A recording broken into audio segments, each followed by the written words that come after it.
8:54 in the morning, almost 9. Yeah, so it's the first session of the day, I guess, for you. Yeah, exactly. Nice. Early morning webinar is always good. How do you pronounce your name? I just want to make sure I have it correctly. Rens.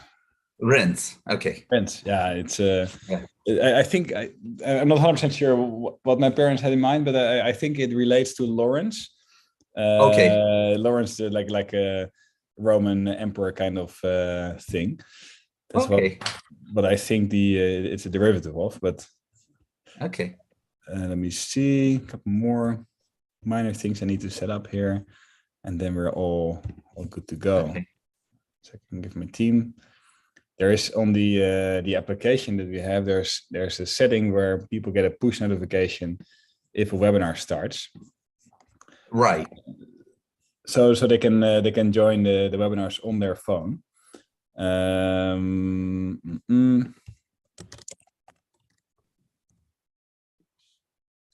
But they will not join this Zoom call, right? The Zoom call is, so now I can make you the host. So now you're in full control.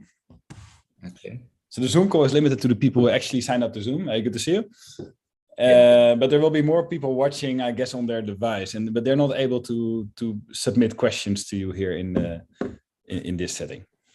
Okay, and I will do I'll use my computer to share. Is that good? This works flawlessly. Okay. There's even if you want it, there's even a possibility to make polls and these kind of things. But then I would need to do that for you, and ideally, of course, I do that early on. I can still make one if you want, but I'm not sure if it's up to you. Anytime. Yeah, I really liked your AI presentation a couple of days ago. It was fantastic. I've been saying it to different people. So you enjoyed it. It was quite high over and a bit more strategic, right? It's not so techy, but right. Yeah, the feedback I got only one feedback point next to this one, which is my y-axis. Like there's a lot of engineers and they said your y-axis for when you ask how much do you fear AI, your y-axis was not clear.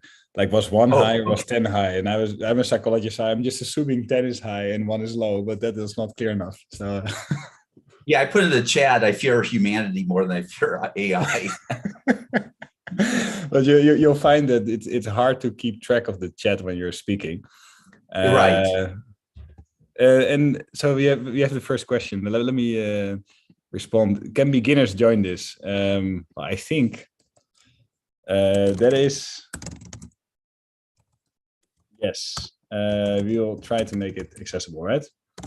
Oh yeah, absolutely. It's geared towards. I hope I have enough in there for is beginning people can enjoy it, but then people who are experts can think about areas as well.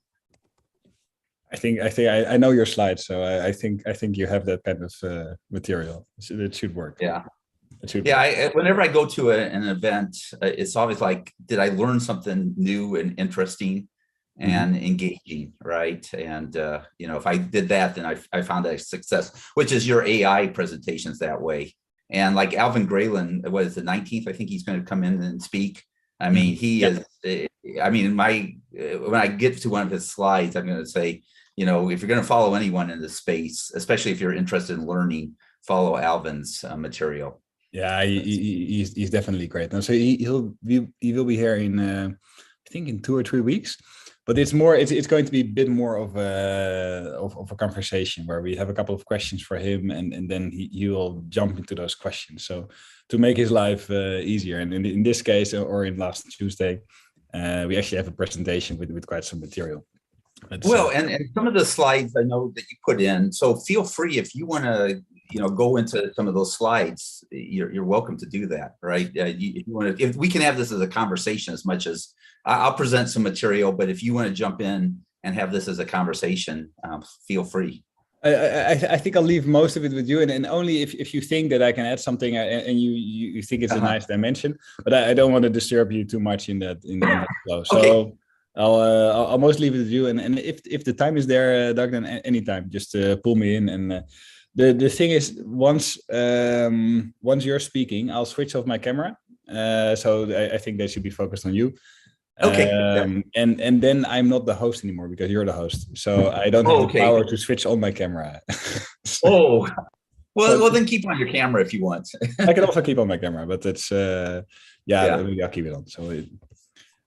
Okay, so we have 1 more minute. The first groups are joining. So Yeah, everybody showing 28 people. everybody that's listening in already, welcome. And I'm pretty sure there will be some more. So we have 600 people that signed up. Okay. Everybody that's watching on their mobile through the app, we cannot track at the moment. So in that sense, we don't know exactly how many people watch, but more than enough, and enough to give you some questions. Okay, Doug, I think it's so it's 4 here and it's 9 there at your time. So It is. let's start. Yeah, so welcome from my side. I'm very happy that you're here, and we've been preparing the slides together. So I know everything that's coming up, and I think it's fascinating and it's a super interesting topic. And very happy to have you here as a speaker with all the knowledge and the background that you bring. So with that, Doug, I'll give it over to you. I'll stay here in the call, and for everybody that's asking questions on the chat, I will make sure that I'm capturing those, and I'll put those to Doug at the right point in time, so he doesn't have to read it while speaking, because that's pretty challenging. So your questions will be heard, and I'm looking at them and summarizing everything for Doug and putting them to you at the end of the presentation, unless they're so important that they should be in between. With that, Doug, over to you.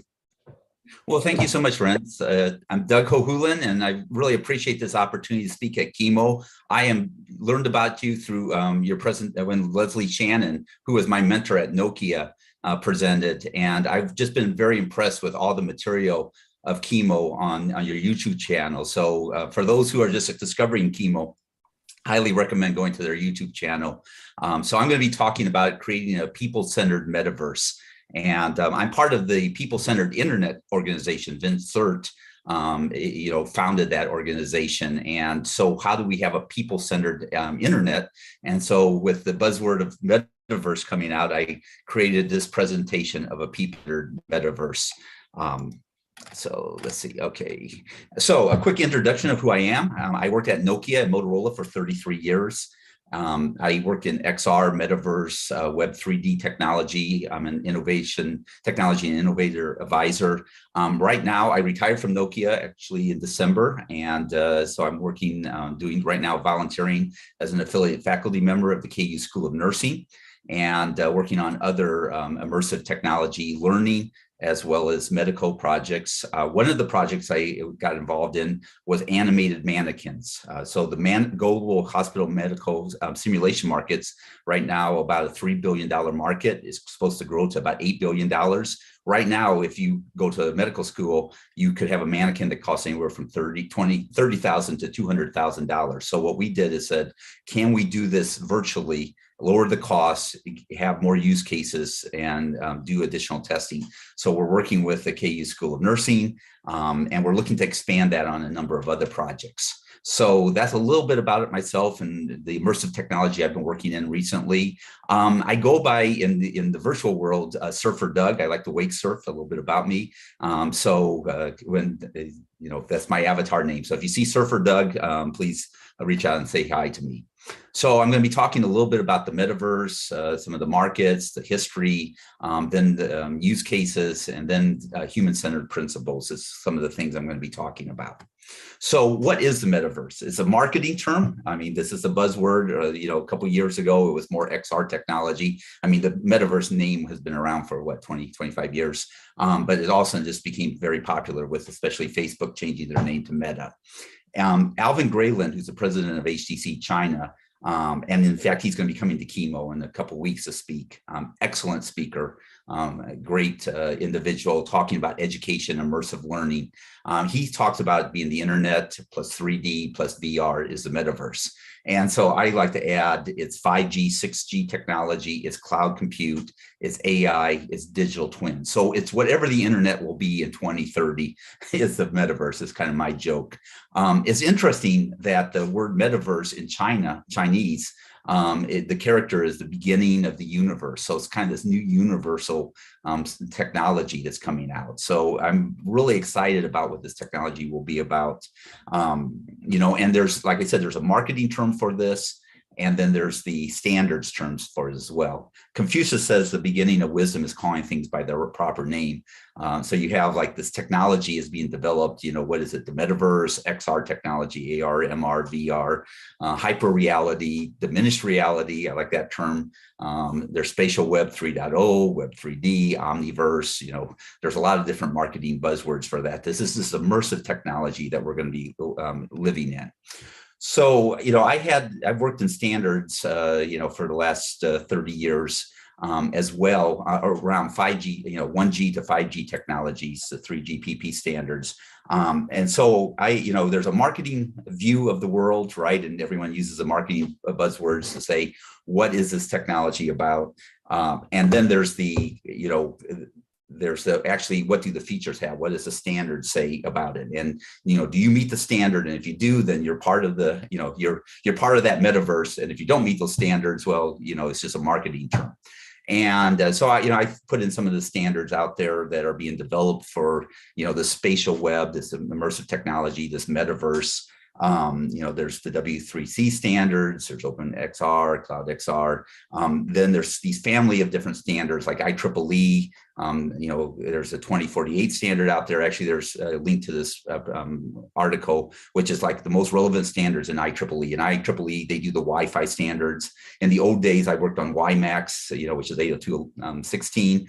That was trying to be a 4G standard, but the market, I worked on the Sprint account, and it also people were using WiMAX technology until LTE came along and just blew it away. And so no longer do we have 802.11.16 standards. So the IEEE standards for 4G went away, and everyone's used the 3GPP standards, the LTE standards for 4G. So, this is going to be interesting. Like, what is the evolution of the standards? I found it interesting that, Quest was MetaQuest, Facebook was, kind of having their own standardization. And then all of a sudden they switched over to OpenXR technology, which I think was a real positive for the industry. So there's a positive there. A good book I would highly recommend to everyone, is to, excuse me, I'm just changing my screen so I can see everything. Yeah, so is the Spatial Web 3.0. Spatial Web, How Web 3.0 will connect humans, machines, AI, and transform the world, by Dan Mapes. He's the founder of Versus.io and Spatial Web Foundation. And this chart in the right is from his book. And he talks about the internet and the protocols of the internet, the data from the internet, the logic and the interfaces to the internet as well. And so this is the evolution of that technology as well. So, there's all these standards. And, for those of you who are technical, actually, I was thinking of writing a blog that kind of outlines this in more detail. But what are those standards? And so when do you check the box and says, yes, I meet these standards, so I'm part of this standards family for the internet, for the metaverse. I wrote a blog about 6 years ago called the 21st Century, the Century of the Billions. And the reason I wrote it is I knew that in 2002, we had 1 billion cell phone users in the world. And my dad was a historian, and I heard one statistic that said in 1802, it was the first time there was 1 billion humans on the planet. And I thought, well, that's 200 years, exactly 200 years. And so I thought, okay, that's kind of interesting. And then I like, okay, what else happened, when we reached 1 billion people using some technology? And so like in 2005, we had 1 billion internet users.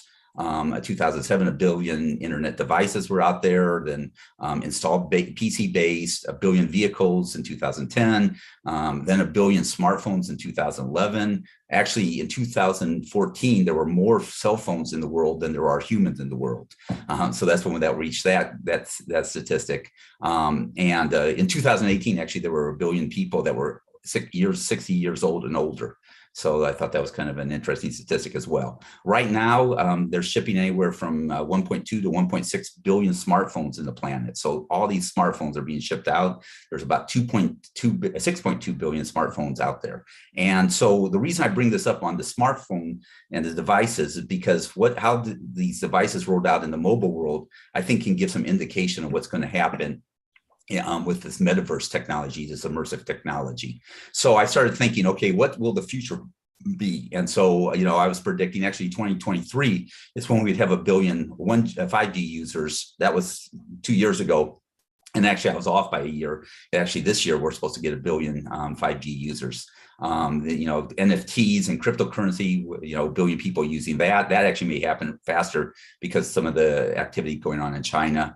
But I was saying 1 billion people will be using the metaverse, users actively using it like they use their smartphone today. So we'll see if I'm accurate in that.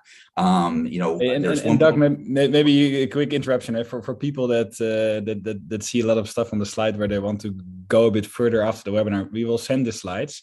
So you can explore this later. Also, there was a question, the book you mentioned earlier, what was the title again?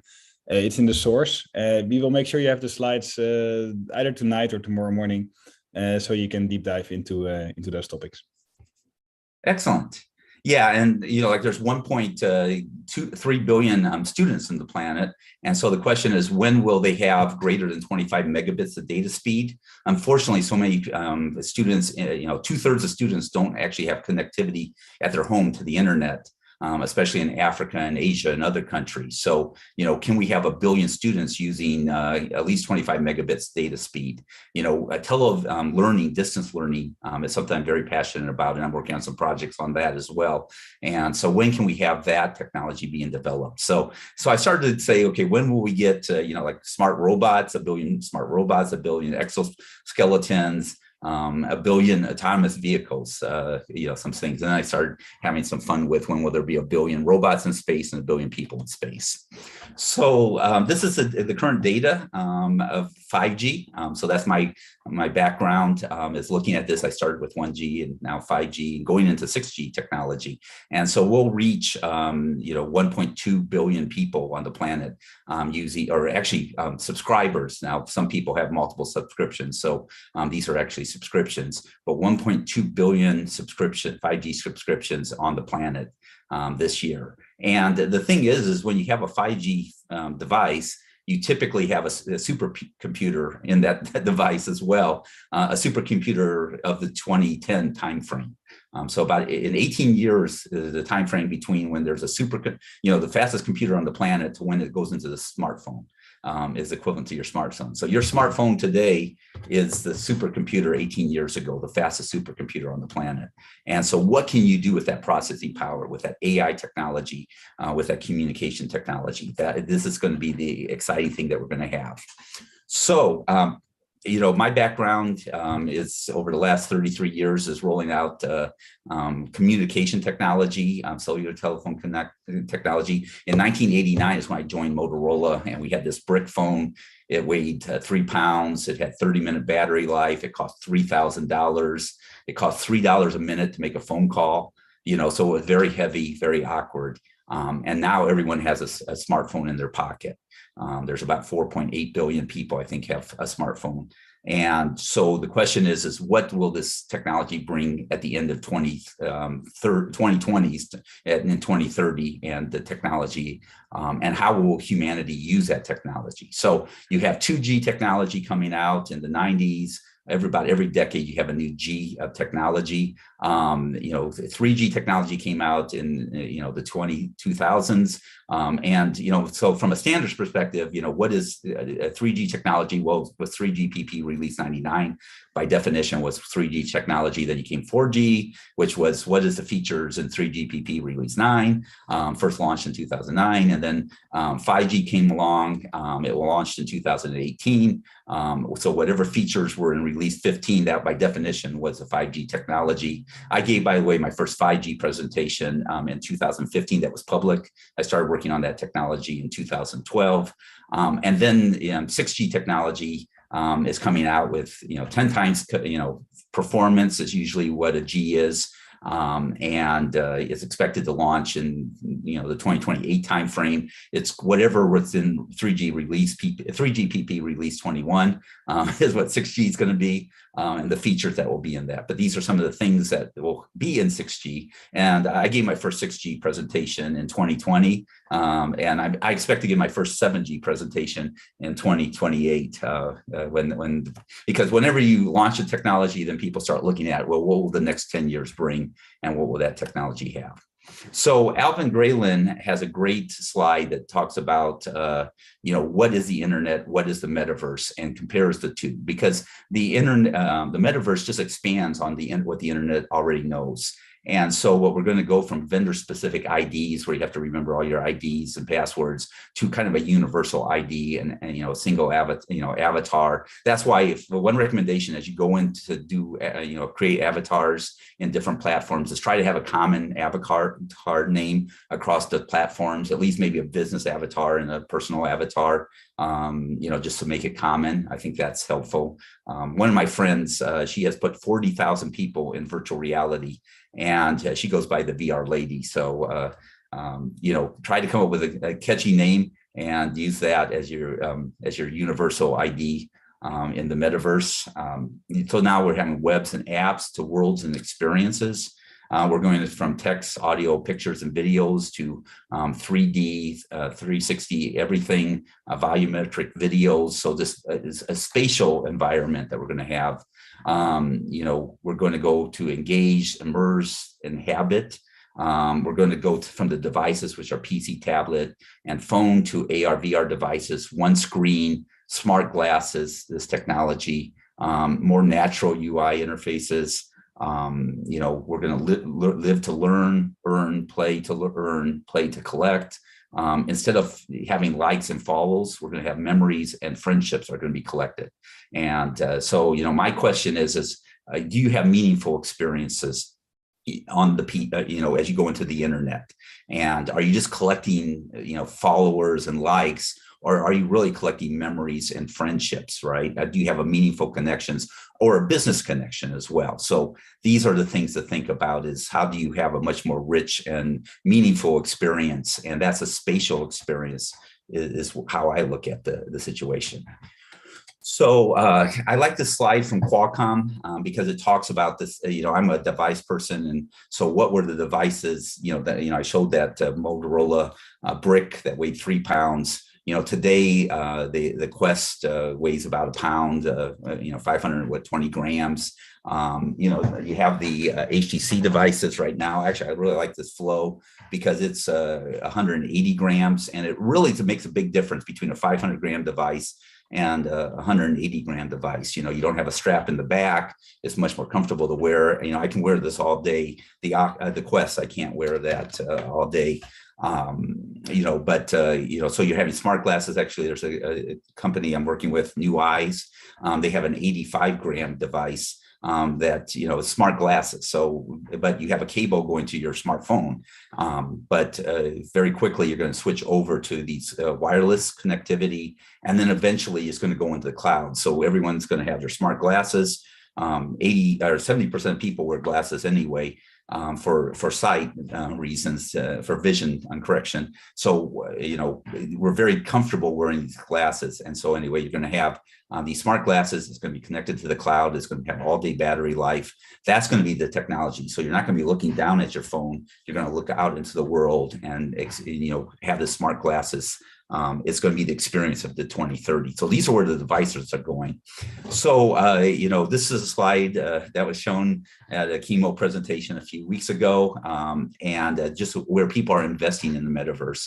And, $800 billion opportunity is expected by the end of this decade. It will be $1.5 trillion of revenue. So it's just this huge opportunity. The different major companies working on it, Meta, Apple, Microsoft, Amazon, Qualcomm and Microsoft are working on it together. Like right now, what really changed the industry recently was when Meta included the XR2 chip from Qualcomm.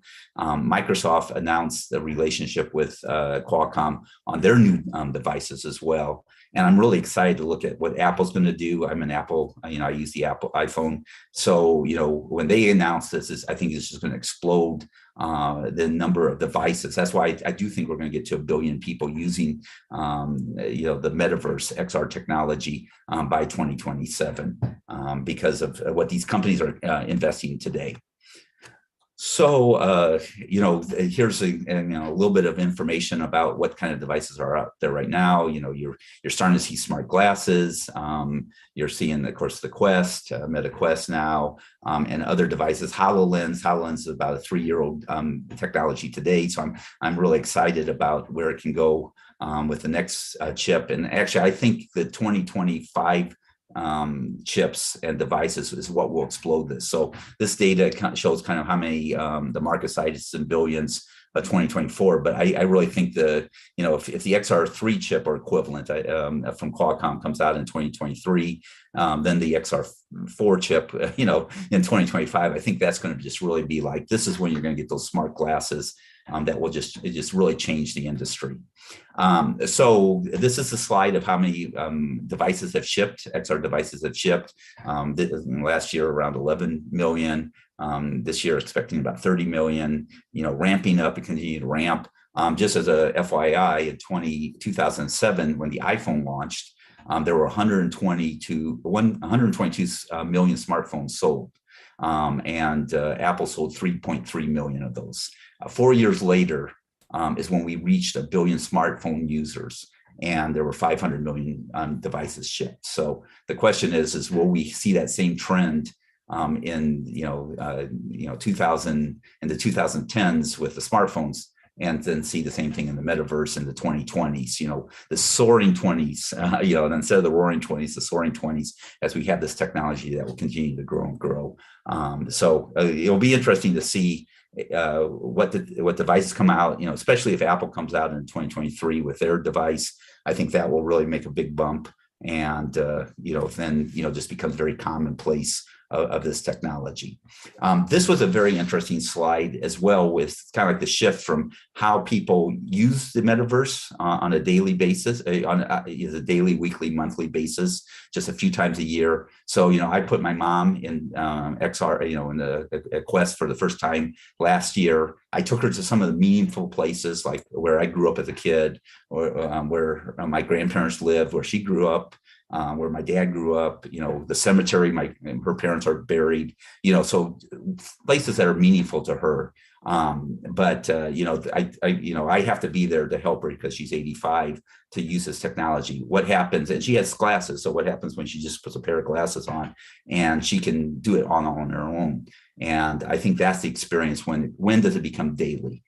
For most of us here, everyone here, excuse me, all of us would say, well, we use our smartphone daily, right? So this is 100% for smartphone use. So the question is when will we go from, the metaverse, where we're, 32% of people use daily the meta, these devices, to 100% of the time daily we use it.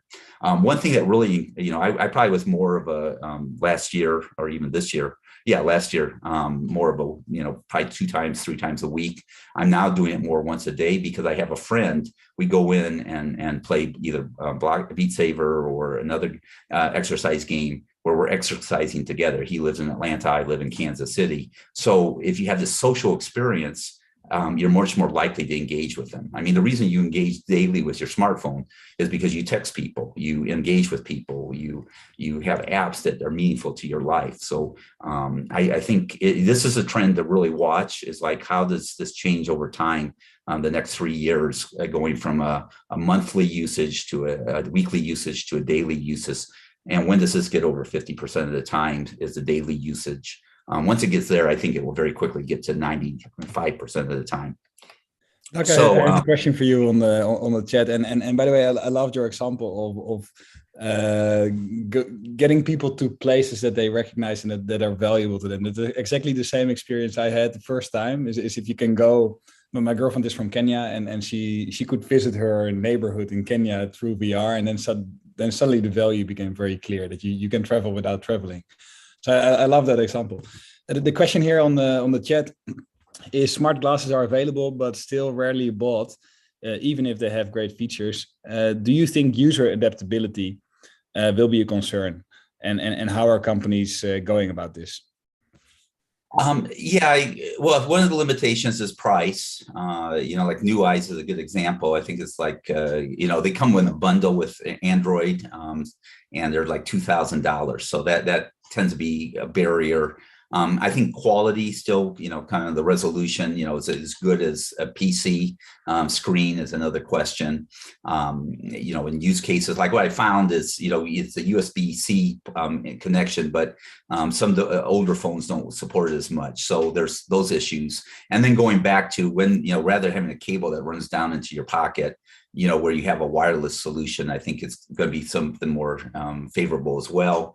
And again, right now, some of these devices are only for Android. And I think once the Apple is supported with these devices, I think that will really change it as well. So, there's use cases, the different kind of use cases that are meaningful for people is one thing. And then, the form factor, all day battery life, some of these things that will really make it explode. And that's why I'm saying, I think this next R3 chip or whatever it's called, I have no inside information from Qualcomm, but, I think that's going to be really interesting. And then I'm looking for the XR4 chip or equivalent that by 2025, I think it's just going to be, it's going to be the difference between the iPhone in 2007 to the iPhone in 2011. We're going to see that. Once that happens, and it's just going to be like people are going to keep their smartphone in their pocket for 3 years as they just use smart glasses. That's where I really see. Yeah, great. Thanks. Okay, and so I like this slide. What starting to think about is the metaverse more than just games, right? Actually, Alvin Grayland does make a great comment that in China, 70% of the metaverse is used for business and enterprise, and 30% is for games. In the West, we do 70% games and only 30% for business. So, and I think that's why older generations don't think of the metaverse as much, because they just think of it as gaming and they're not into games, right? So I like this slide because it gives the use cases that are more than just games, right? Traveling around the world. Like I went to Ukraine in with an app called Wander, and I saw Kyiv, and the city that's pristine and so meaningful, and I have a 360 experience, and you have that experience, and then you see the devastation that's going on right now is a good example. So you have a more immersive experience than just watching it on the screen, and so these are things that I think could have opportunities, creating new job opportunities, meeting loved ones wherever you want. I did Quest workrooms is an interesting place, because when also your avatar comes into place, like if I look at my hands, how my hands are moving, I'm looking at the screen, I'm looking at my hands, but it doesn't feel like the hand on the screen feels like it's me, right? I mean, when I look at my hand, if that feels like it's me. Well, if you put on your Quest and that you're in the workrooms, you can see your hands, and when your hands sync up with your avatar, there's something special, kind of it bonds with your hands. And in fact, that's why they don't do your legs, because you don't have a camera that looks at your legs, and so it looks unnatural that your legs are not synced up with your body, with your avatar. And so that's why they cut it off, because it's actually this uncanny valley. So it's something unique when all of a sudden your avatar syncs up with your physical body, and it's almost spiritual in some ways. So anyway, it'd be interesting to follow that trend, but that's where this technology is going. So how do you have this meaningful connection, this immersive connection, giving these opportunities for self-expression, that you can be whoever you want to be in the metaverse, right? You can have your avatar look however you want.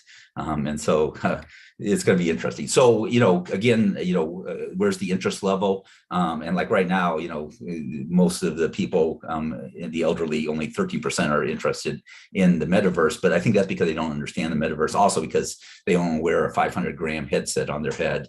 It's heavy and it's clunky and that kind of stuff. But very quickly, that's going to change. How many 65-year-olds wear glasses, right? They all wear glasses. So if you can have a use case that has glasses, and this immersive experience where they can connect to people and places that are meaningful for them, I think it will really change things dramatically. So just looking at the time, this is a slide that was inspired by Mary Meeker in 2013. She's talking about these technology cycles, mainframes and the mini computer, and the personal computer in the 80s. That was 1D technology, and then all of a sudden, at the end of the 1990-ish time frame, you had the Mac and the Windows come along, and all of a sudden there you have this 2D experiences, right? And then the 2010s, you get this 2D experience in the mobile world, right? And we're going to be, this decade is going to be the transition where we're going to go through 3D technology and this immersive, this spatial technology. And that's why I like the spatial web, because we're going to go from a 2D world, we went from a 1D world to 2D and how profound that was. And now we're going to go from a 2D world to a 3D world. And when that happens, it's going to be as dramatic a change as, like, my mom, she was a key punch operator. And this was the world she lived in for 30 years. In 1950s is when she started working as a key punch operator. And, she left it in the early 90s. And that's going to be, that technology change in going from 2D was tremendous. And we're going to see the same change going from 2D to 3D as well. So, this is an example of where the market capitalization, they called it Web 2.0 Metaverse, but it's really just the Web 2.0. The internet we know today, about $15 trillion. Gaming is about $2 trillion business, market cap. Meta, I did look it up. It's about 600 billion right now is the market cap at Meta today. And so right now the Web 3.0 metaverse is still low, right? And so the question is when will the Web 3.0 really take off? This will be the cross. So I'm expecting that by 2030, and that's why everyone's investing billions of dollars right now, hundreds of billions of dollars, is because you're going from, this market cap will go from Web 2.0 to Web 3.0 in this decade. Can I ask a couple of questions on behalf of the audience? Sure. First, Shiva was asking a question on how can you get into this space without having a lot of hardware, right? And so I've answered it partly, maybe Shiva, but also curious to hear your perspective, Doug. So what I said is for metaverse environments like Somnium, Decentraland, Sandbox, like in many cases, they have an SDK that requires or allows you to build something relatively quickly without going deep into Unity or some kind of coding framework. So it's not that hard, but it will still take you some time to get in. And maybe for the VR space, I'm not so aware. Doug, what is your take? Is it hard to get in?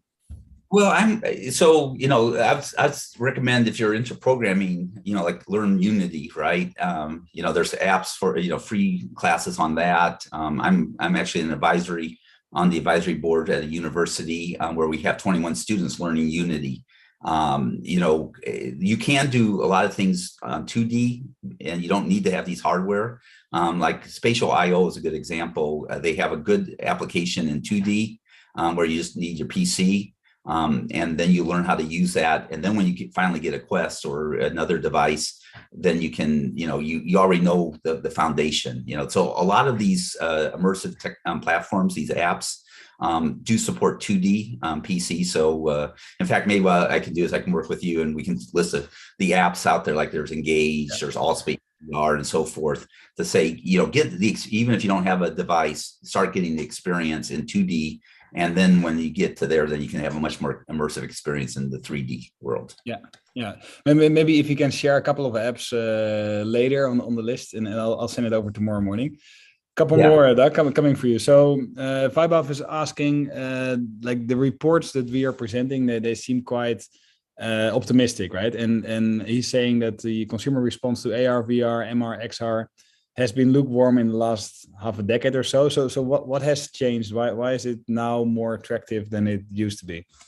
Yeah, well, in fact, there's a slide that showed that, when people had cardboard, a lot of people bought these cardboard headsets in, 2018 or something like that. And then they all gave it up, right? It went to their closet, right? In fact, I was talking to a medical doctor yesterday that said, hey, I bought some, in fact, it was a Meta device. He said, that it wasn't Metaverse, the Facebook Meta, it was the old Meta company. and it's just sitting in his basement. In fact, I need to ask him if I can get it just as a novelty. It's a treasure, yeah, a souvenir, so but it's probably going to be worth something eventually. But so the question is how many times do you buy technology and just put in your closet because just was clunky and it didn't work, right? And that's why I'm saying we reached that inflection point, right? It really happened. In fact, that's why I'm showing this slide, is that in the mobile world, in fact, I would recommend everyone to take a look at We Are Social, because they have 150 slides of how people use the internet today, and they update it every quarter.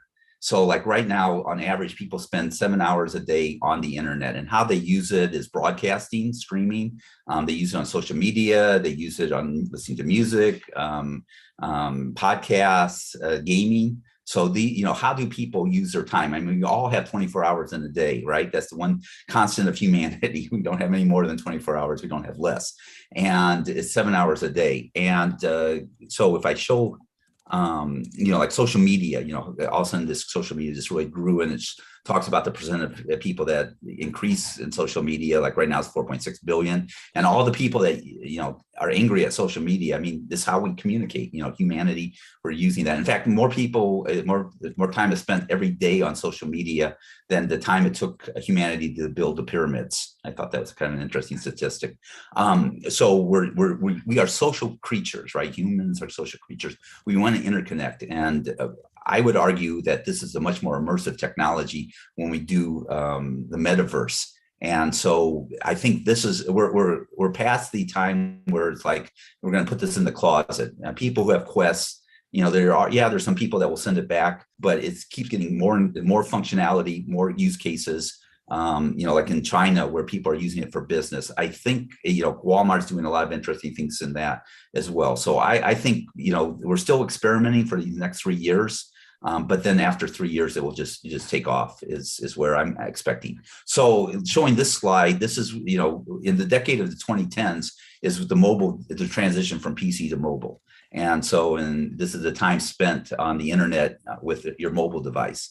And it went from 7% in 2011 to, by 2017, 50% of the time. So the question is right now, we're very limited time on VR. We're probably less than 2 or 3%. I haven't seen the statistic yet. But all of a sudden, this is going to grow up. And I think by 2030, we're going to be at 50% of the time using our XR devices. But we'll look at the trends. I mean, this is by expectation. I think people were overly optimistic, 5 years ago on XR. I think right now, if I was betting, I'd bet on being optimistic on this technology. In fact, I have another presentation talking about climate change, and if we want to limit our greenhouse gas emissions, we need to limit travel. So rather than travel all over the world, you go into VR. The average you save a ton of greenhouse gas emissions by going virtual versus traveling in the physical world. So, right now, 344 people times a day look at their smartphone. The sad fact is that 43% of their people look at a phone while they're on a date. 45% say it's the most valuable possession. I don't know what that means about the future of humanity and if we're going to have kids, but the question is how do we, we're getting bombarded with all this information, and that's where I like the term diminished reality. Like, how do you diminish the things that are unimportant so you only focus on the things that are important? And that's where I think it's really important to have AI filtering so that you only get the information you need when you need it. But like it. That's exactly the space we're in. Okay, can I ask a couple of questions, because there are too many otherwise to keep track, and I'm afraid I'll forget people. There are a couple of questions around marketing in the metaverse, and I think if Parvez and others that are asking that question are like me, you see a lot of brands now moving into some kind of the metaverse, and Snoop Dogg just had this first music video in Sandbox, right? So there's all these marketing initiatives. What's your take there? Is the metaverse, is it the right place to go now for marketing? And if so, where would you start that quest? Well, I mean, I'm less into the marketing side of it, though I would say, just like the .com boom and bust, there was all this kind of, in the 90s, all this marketing buzz, and, everyone's spending money in the 2D world and the internet.com world. And, then it kind of went to bust. And then all of a sudden in the 2000s, you had Facebook, Google, Apple, and so forth that just exploded, right? So I think we're probably going to be doing that where, in fact, there's a list of all the XR headsets out there. I think there's probably close to 100 of them. And, it's probably going to consolidate down to 10, and maybe even down to 5. So, but from a marketing perspective, I'm a big believer in experimentation, right? Try to experiment, like with PC, get into Engage, get into spatial IO, get into alt space, try to understand what this technology is and experiment for these next 2 years. So if you're, if you don't have a job right now in this technology, I would say do lots of experimenting and get ready when this technology really takes off. So you're basically kind of where you're at in 1998 on the internet. And yeah, there might be some busts, but I think once we get over a few more busts, that this is just there will be this tremendous growth where this is going. And so that was my answer to that question. And as a tech entrepreneur, I can support that answer fully, right? Like you need to be early and you need to test a lot. And so you learn faster than other people and how that stuff actually works. There's way more. Let me take a couple of the ones that need to be answered. Samir saying, you said the metaverse would enable people to meet their loved ones, but in practice, we're still doing that in actual life, right? So how can the metaverse support connection and love and these kind of things? Well, so, you can have a meaningful relation physically, right? And I mean, the best time to connect with someone is meeting them in person, right? But, if you can't do it in person, can you have a meaningful relationship with Zoom? And people are doing that, right? I mean, you and I are having this meaningful connection right now.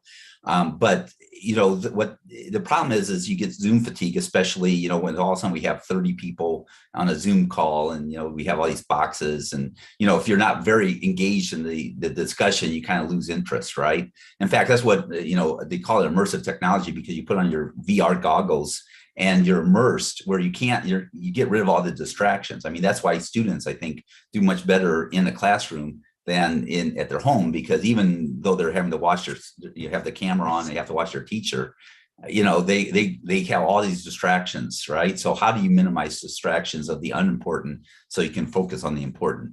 So I believe that by this decade, we're going to have the immersive technology is going to be as immersive as the physical world. And then with these apps, if I can, if I can be there in person, I'll do that. But if my friend or my girlfriend or my, family members are in a different city, I can have an experience that's just as good in the physical world as in the virtual world. So right now they're doing Zoom, but I think we can have this immersive experience. Yeah. Clear. Let's go ahead, and I'll for everybody else with questions, I'll keep a note of them, and I hope we have some time at the end. But these are some of the slides on training. Again, China especially, I think, is leading the way on where things are going. So listen to Alvin Grayland's talk, because he'll be talking about, I think, some of that area. And then if at first you don't succeed, don't do surgery or skydiving. Do it VR. So can you practice? And virtual reality, that's what we're doing with immersive learning, is where you practice many times at home virtually before you go into the physical world and do it physically. Shopping like never before. I think that's going to be something where I put on my glasses and 40% of clothing is never worn. So and that's all that wasted material. So can I shop better and more intelligently? I think that's going to be an area in manufacturing and training as well, where you have expert systems, this AI-enabled VR, where it shows you what you need to do when you need to do it. Walmart's big in this area. Accenture is another area to follow. There's a lot of good material from that perspective out there. In fact, Accenture, I'll post this in the link as well. They have this report on how you need to have a XR Center of Excellence to look at the use cases and how do you transition from where you're at today over the next 3 to 5 years. And then immersive gaming. And from this slide, once you get over the hump of knowing how to use this technology, what they find is this VR gives you a much more 20% higher excitement level. So, as you get better and better immersive experience, does it make it more engaging? And the answer, from some of the initial studies, is yes. It provides a much more immersive experience. And that's with today's technology. What happens when you have this immersive technology is even more engaging and more realistic. So I can see people, the challenge will be, how do we get people to be more out into the physical world, right? Will be our challenge for our society in the next 10 years. So along with the $1.5 trillion that VR is supposed to come out by the end of this decade, there's AI technology. So, you're gonna have this perfect storm of technology, which is VR technology for the devices, or XR technology, metaverse technology, the spatial technology for the devices. You're going to have AI enabled, where it's going to be, you have cameras that will give you information that's useful, and then you have communication technology. So here's, AI is going to be about $15 trillion. That will GDP growth and enable us to be augmented, the augmented workforce. Technology. Kathy Hackle has a great book on that technology. And then 5G. Fun fact, Doug, if I may interrupt for a second, there's a fun fact on this AI in the metaverse connection. There's also a question on that. So what's the role of AI in the metaverse? But one fun element that I realized in another metaverse presentation a few weeks ago. So I asked people, do you think that all the avatars you meet in the metaverse, should they all be human beings, or can they also be AI, right? And I think like 70% said it's fine if they're AI. So I'm going to meet a lot of things and people and avatars, but most of them are not human. And people seem comfortable with that. At least they were in that group. I'm not so comfortable with that personally, but it seemed that people were okay with that, where different elements have different sorts of intelligence. Right. Well, there's the Turing test, right, which says, can you distinguish between an AI and a human, right? And, in fact, they have this test where they say how much, like if you call into a help desk, that a human will be reading off a script. And I would argue that human reading a script is basically, a robot, right? It's a human doing robotic activity, right? Yeah. And so the question is how connected are you to, how real does it make you feel, right? How meaningful is that connection? I would say when you call a help desk, you don't want to go through a script. If your issue is on page 27, you don't want them to go through 26 pages before you fix the problem, right? If you call someone at a help desk, and they know the answer, they can just skip to page 27 and say, okay, here's your problem, and we'll fix it, right? So an AI can help with that.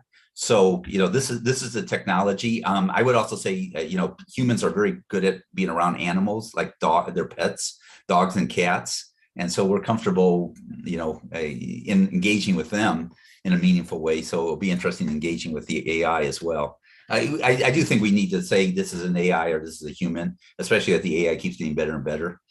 So we'll see where that goes. 5G is supposed to be a $15 trillion business as well in manufacturing. So you have this communication, you have AI, and you have VR coming together, XR technology coming together. By the end of this decade, that I think we'll just have this tremendous economic opportunity.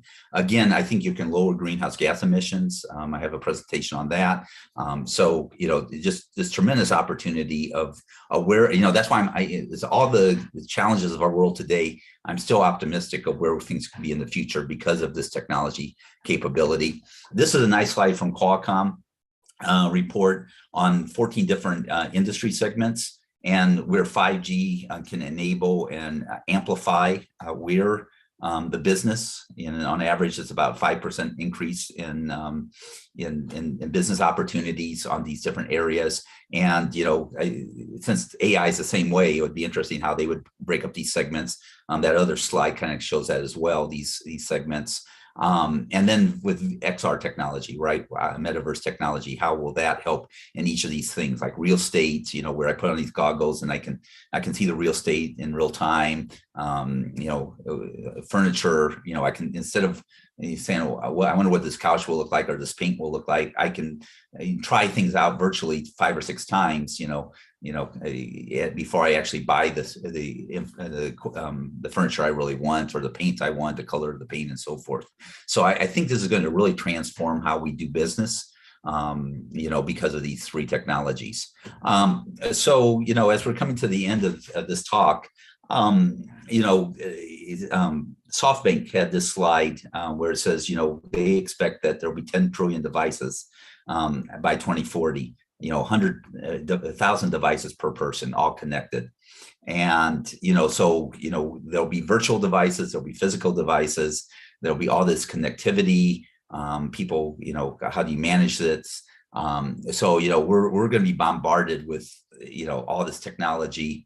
And going back to, your question about, engaging with AI versus engaging with physical, we really need to focus on the human-centric part of technology, of our world.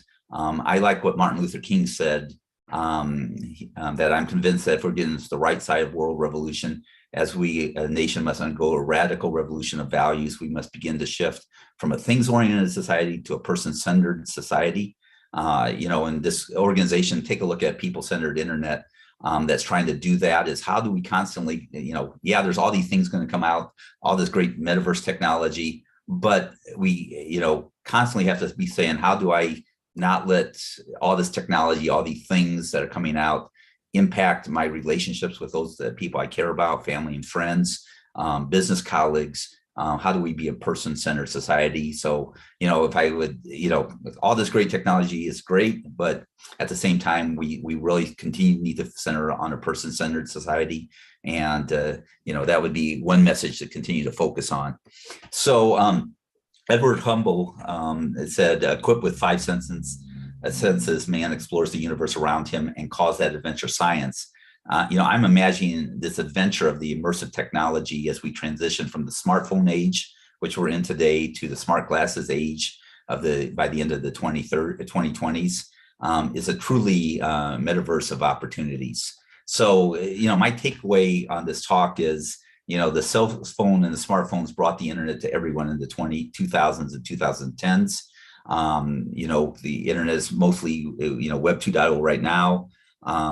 It's a significant part of our economy, $14-15 trillion. The metaverse, spatial web 3.0 is going to be disruptive to our world in the 2020s, late 2020s, as smartphones was in the 2010s.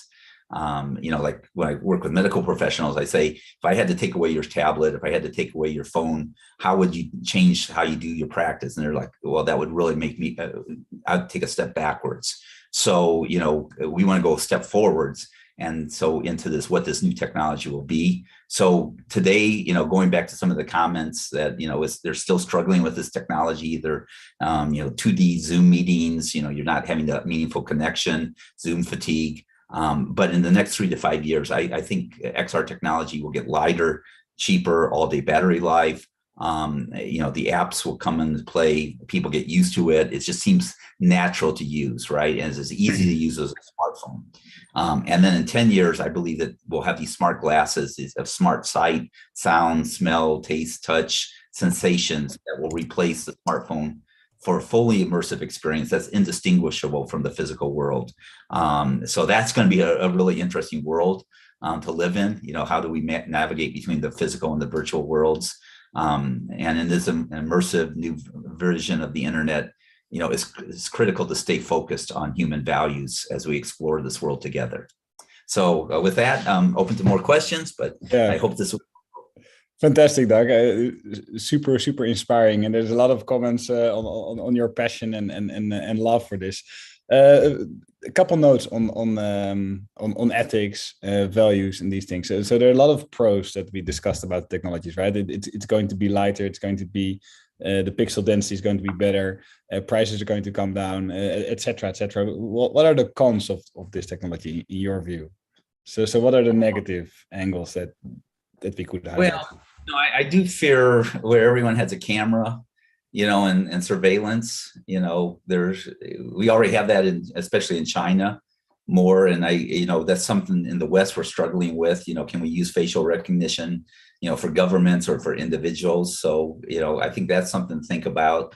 Though I always remind people is whatever you put on the internet, even if you think it's private, its figure is going to go out to, to the worst person you want, the person that you don't want it to go to is likely to go to, right? Whenever you write it. So don't put anything on the internet that you wouldn't want your mother or your boss to, or your wife to know about, right? I think is a good. Yeah, so that privacy and all these sensors and cameras attached to these units, that is of course that's a tricky element. And so there's a thank you note here for mind-bending presentation. I think that's one of the biggest compliments you can get on this topic. Another difficult one for you, Doug, like sexual harassment. There of course there have been a couple of I think CNN even reported on it that they're in a metaverse. Even though you have an avatar and someone else has an avatar, you can still experience sexual harassment. And what is, in your view, a way to mitigate this or to deal with that? Is there a logical answer to it? Well, so, and I think Meta came out with saying they're like the default to bubbles where you can't get to people, right? So you stay 3 feet away. Like, and I go into alt space, there's times where people come right up to you. And I mean, my rule of thumb is I try to keep my personal distance, 3 feet away from in my avatar. Just like I would in the physical world. Like if we were together, I wouldn't go with 6 inches to you, right? Because that would be, I feel uncomfortable. You would too, right? So try the social norms of what's in the physical world. Try to do it on the virtual metaverse as well. But people, there's spaces where people say, hey, I want to experience. This area that that's maybe a little different than the norms of what you would do with your parents, right? And so the question is understand that environment, right? Just like you wouldn't go to if you're 12, you don't go to a bar, right? There's certain places age appropriate, or that this is.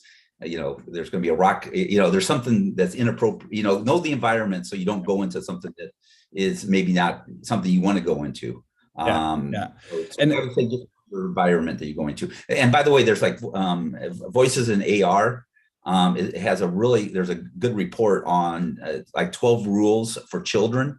And actually it's good for adults too, on how to go into appropriate rooms. Know the room you're going to. Don't go into rooms that you don't know people, especially for kids, right? But it would also require a whole new level of like sort of metaverse education that maybe in the real world you know where to go to, but in the metaverse it might be so new or so mind bending that you don't necessarily know where you're going to in the first experiences. Right. I mean, there's places in Kansas City that's like, okay, if you don't want to go into this kind of the bars and scene kind of thing, you don't go that area, right? That's that area. And if you like it, go for it. But if you don't like it, don't go into that area. So I think the problem is you have to physically travel to those areas, right? In the physical world. In the virtual world, you may accidentally get into that. So maybe what we need to do is have a warning that says, this content, this environment, and do you really want to go there? Before you go there. Which is sort of like the explicit content warning kind of thing that we have in movies. Exactly. But it's clearly a space that needs more thinking and more testing, I guess, before we get it right. Yeah, I would say there's great tools to keep you, like I can block you. I can say I don't want you to be within my avatar to be more than 6 feet away from you. I can there's actually better tools than in the physical world, So, say I was molested in the virtual world. Well, it's like you can take off your headset if it gets, that's very quick, right? And if you have the right tools, you can just hit a button. But sometimes knowing that where that button is takes, you have to learn how to use that button. But we all know how to take a headset off. So I would say if someone's doing something inappropriate to you, take your headset off and learn the tools on how to hit a button that does the same thing, so you don't have to take your headset off. With 2 minutes on the clock, let's and there are more questions than we can answer, but that's fine. I have one selfish last question, and I'm also going to put it to Elvin, and Elvin is going to give me a different answer, I think. But I liked your story on business versus gaming and how China is the opposite of the Western world, right? Where the metaverse for China is business, and for us it's mostly gaming. Strategic question. Do you feel that China is ahead of us and that they are moving faster than us and that they will in the end be very influential in this space, or do you have a different take? Well, yeah, in fact, I think Alvin said that 90% of headsets are built in China right now. So, in fact, there's another slide I had that is the US is trying to invest in the Senate is passing a bill to put more money into the metaverse because of what China's doing. So there's actually a report of everything that's going on in China in the metaverse and saying, okay, US and probably Europe as well, if you guys need to fund this as well, because this is where the world's going. So, I think there's huge amounts of opportunity in business and education and learning. And, that's why, you do this investment, because just like 10 years ago or 20 years ago, if you weren't investing in the internet, now 20 years later, you're behind, right? And so the question is how do we invest today so that when this technology is available, you're a leader in the technology and not a follower. In fact, your slide on AI was fantastic. Presentation on AI was great because it talks about all the AI countries looking at AI. And I think in that slide was 50 countries that had a report. In fact, there's a Forbes magazine. They have a strategy, right? A national strategy on AI. Yeah. Right. So just like you need a national strategy on AI, you also need one on 5G, and you need one on the metaverse. Yeah, nice. Okay, I think that's a perfect closing comment. With a few seconds on the clock, Doug, thanks so much for the session. There's a lot of thank you notes on the chat as well, so I think people had a lot of fun.